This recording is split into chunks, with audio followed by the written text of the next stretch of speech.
ഐഹിക ജീവിതത്തിൻ്റെ അലങ്കാരമാകുന്നു.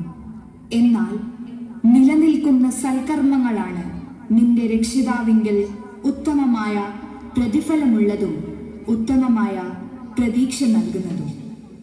സൂറത്തുൽ കഹഫ് സൂക്തം 46.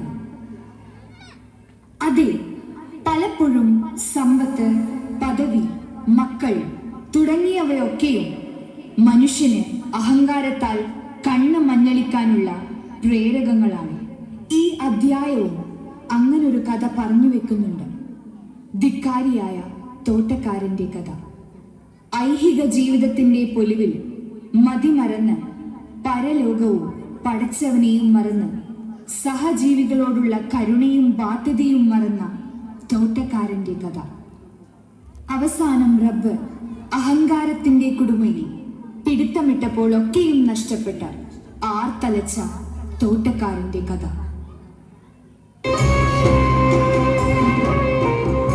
അസ്സലാമു അലൈക്കും. വലൈക്കും അസ്സലാം. ഞങ്ങൾ യാത്രക്കാരാണ്. ഇന്ന് ഇവിടെ തങ്ങുന്നതിൽ വിരോധമുണ്ടോ? അഹലൻ സഹലൻ, സന്തോഷമേ ഉള്ളൂ.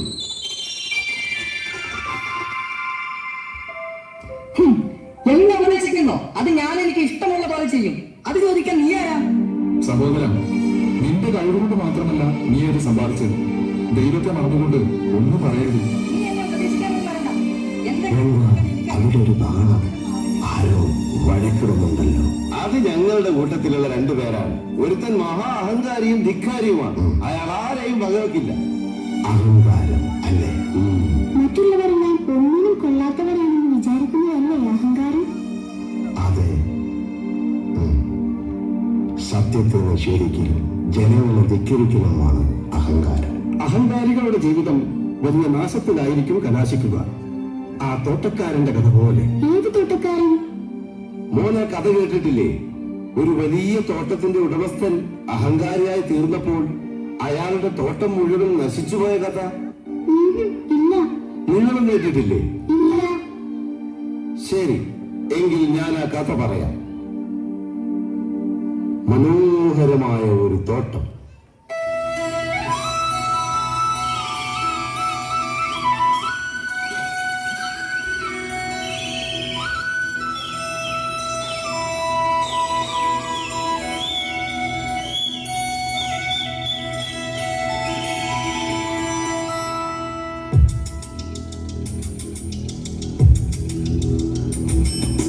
മുന്തിരി വിളയും പൂന്തോട്ടം, ഈന്തപ്പനയുടെ പൊൻതോട്ടം, ഇടയിൽ പനിനീരൊഴുകും പോലൊരു തെളിനീരിന്റെ കുതിച്ചോട്ടം.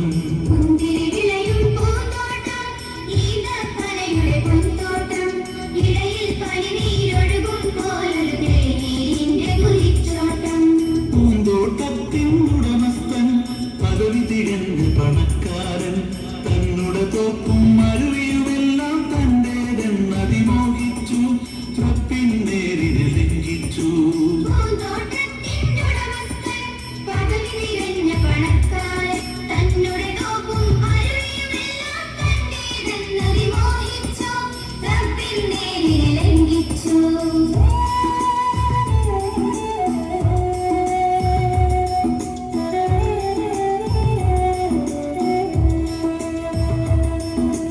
അവന്റെ പാവം ചങ്ങാതി അറിവ് തികഞ്ഞൊരു സൽക്കർമ്മി, അള്ള കൊടുത്ത ധനത്തിലകന്ന ധരിക്കരുതെന്നുപദേശിച്ചു, വിനയം കാട്ടാൻ ശാസിച്ചു.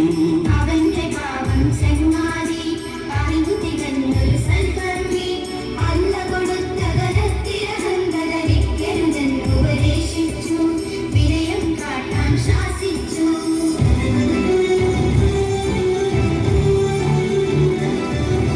മറുത്തു ചൊല്ലി മുതലാളി പറഞ്ഞു, ഞാനാണധികാരി, അള്ള എനിക്കിനി വീണ്ടും നൽകും പണവും പദവിയും ഒരുപാട്, മുറിയുകയിൽ ഈ ഇടപാട്.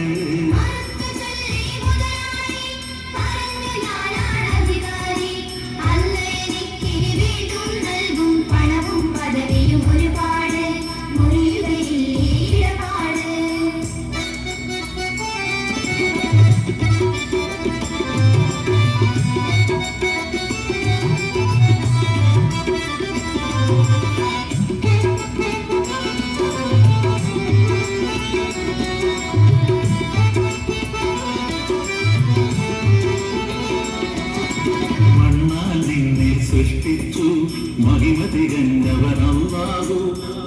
മരിച്ചു ചെന്നാൽ പരലോകത്തിൽ നിന്റെ കണക്കുകൾ കാണിക്കും. നരകം തന്നവൻ ശിക്ഷിക്കും. മണ്ണാൽ നിന്നെ സൃഷ്ടിച്ചു മഹിമ തികഞ്ഞവൻ അല്ലാഹു. മരിച്ചു ചെന്നാൽ പരലോകത്തിൽ നിന്റെ കണക്കുകൾ കാണിക്കും. നരകം തന്നവൻ ശിക്ഷിക്കും.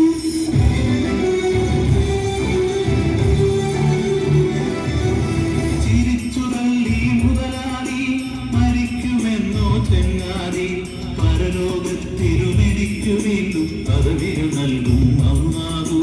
മുതലുകൾ നൽകും അല്ലാഹു. ചിരിച്ചു തള്ളി മുതലാളി മരിക്കുമെന്നോ ചങ്ങാതി. പരലോകത്തിലും എനിക്കു വീണ്ടും പദവികൾ നൽകും അല്ലാഹു. മുതലുകൾ നൽകും അല്ലാഹു.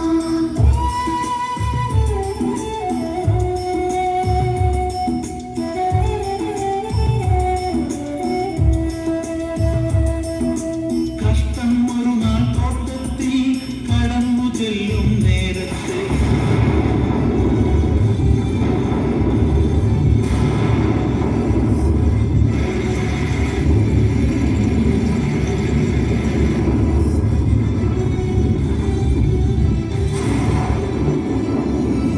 കഷ്ടം ഒരു നാൾ തോട്ടത്തിൽ കടന്നു ചെല്ലും നേരത്ത് മുന്തിരി വള്ളികളീന്ത കുലകൾ മണ്ണിലടിഞ്ഞു കിടക്കുന്നു. മുതൽ നശിച്ചു കിടക്കുന്നു.